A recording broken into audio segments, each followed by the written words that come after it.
ये कहानी है 1938 की, कैरली नाम के एक आदमी की, हंगेरियन आर्मी में, और वो उस कंट्री का बेस्ट पिस्टल शूटर था।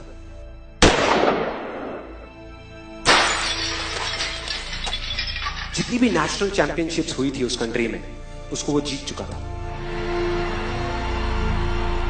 और सबको ऑलमोस्ट कंफर्म था कि 1940s में जो ओलंपिक्स होने वाले हैं उसमें गोल्ड मेडल केरली को ही मिलेगा। और उसने सालों से ट्रेनिंग करी थी। उसका एक ही सपना था, एक ही फोकस था कि मुझे अपने इस हाथ को दुनिया का बेस्ट शूटिंग हैंड बनाना है, बेस्ट बनाना है, बेस्ट बनाना है। और वो कामयाब हो गया, उसने बना लिया बेस्ट शूटिंग हैंड। सिर्फ 2 साल का फर्क था। 1938 में एक आर्मी का ट्रेनिंग कैंप चल रहा था, क्योंकि वो आर्मी में था, तो एक एक्सीडेंट हो गया।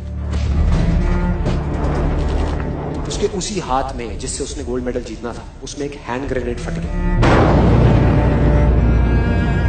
और वो हाथ चला गया। जो उसका सपना था, जो फोकस था, सब खत्म।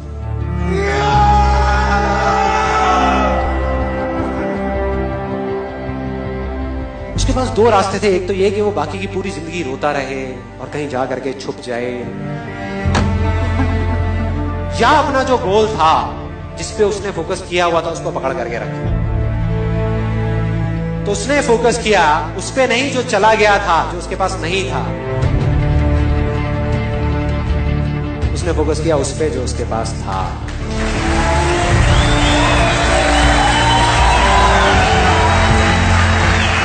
जो उसके पास था, और क्या था उसके पास में? एक लेफ्ट हैंड, एक ऐसा हाथ जिससे वो लिख तक नहीं सकता था। 1 महीने तक उसका हॉस्पिटल में इलाज चला इस हाथ के लिए, और सही 1 महीने बाद अपनी ट्रेनिंग शुरू कर दी इस हाथ की।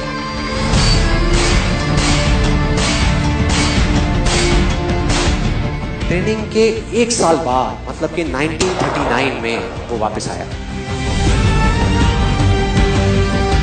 नेशनल चैंपियनशिप्स हो रही थी वहीं पे हंगरी में, और बाकी भी बहुत सारे पिस्टल शूटर्स थे वहां पे।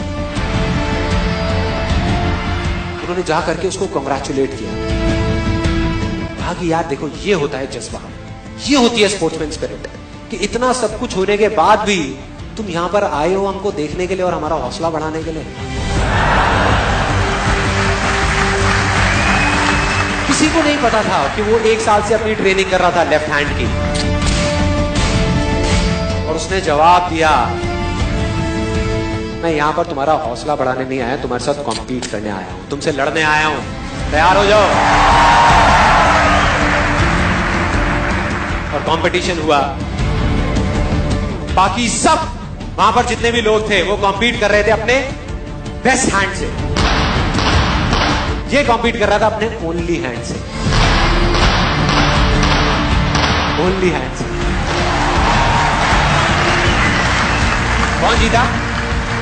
The man with the only hand, केरली जीत गया। लेकिन वो यहां नहीं रुका। उसका गोल क्लियर था कि मुझे इस हाथ को इस कंट्री का नहीं, इस पूरी दुनिया का बेस्ट शूटिंग हैंड बनाना है। उसने अपना सारा फोकस उठा करके डाला 1940 पे, जब ओलंपिक्स होने वाले थे।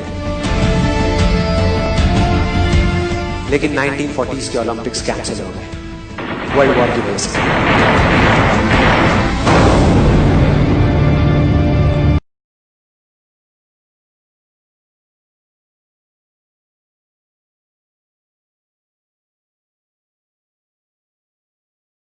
में 1944 में जो ओलंपिक्स होने वाले थे वो भी कैंसिल हो गए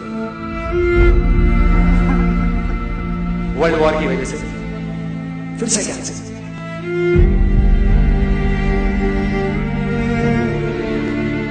उसने अपना सारा फोकस उठा करके डाल दिया 1948 के ओलंपिक्स में। 1938 में उसकी एज थी 28 साल, 1948 में उसकी एज हो चुकी थी 38 इयर्स। और जो यंगर जो प्लेयर्स आते हैं निकल करके, उनसे कॉम्पीट करना मुश्किल होता चला जाता है। लेकिन मुश्किल नाम का ये वर्ड था ही नहीं उसकी डिक्शनरी में। वो गया, पूरे वर्ल्ड के बेस्ट शूटर्स आए हुए थे जो अपने बेस्ट हैंड से कॉम्पीट कर रहे थे, और ये अपने ओनली हैंड से कॉम्पीट कर रहा था। और कौन जीता? The man with the only hand.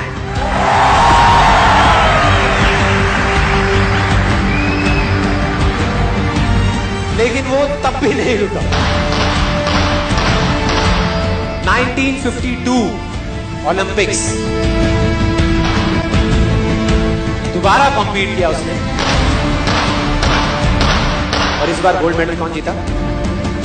गैरल ली। 4 साल बाद दोबारा से, और पूरी की पूरी हिस्ट्री को बदल करके रख दिया ओलंपिक्स।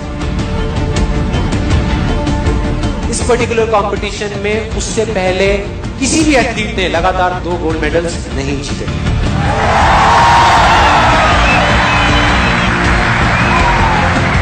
अब किसी भी लूजर के पास चले जाओ, उसके पास लिस्ट होगी बहानों की कि मैं इस वजह से फेल हुआ अपनी लाइफ में, इस वजह से मैं कुछ नहीं कर पाया। बहुत लंबी लिस्ट है। और दूसरी तरफ विनर के पास चले जाओ, उसके पास में 1000 वजह होगी वो ना करने की जो वो करना चाहता है, सिर्फ एक वजह होगी वो करने की जो वो करना चाहता है, और वो कर जाएगा।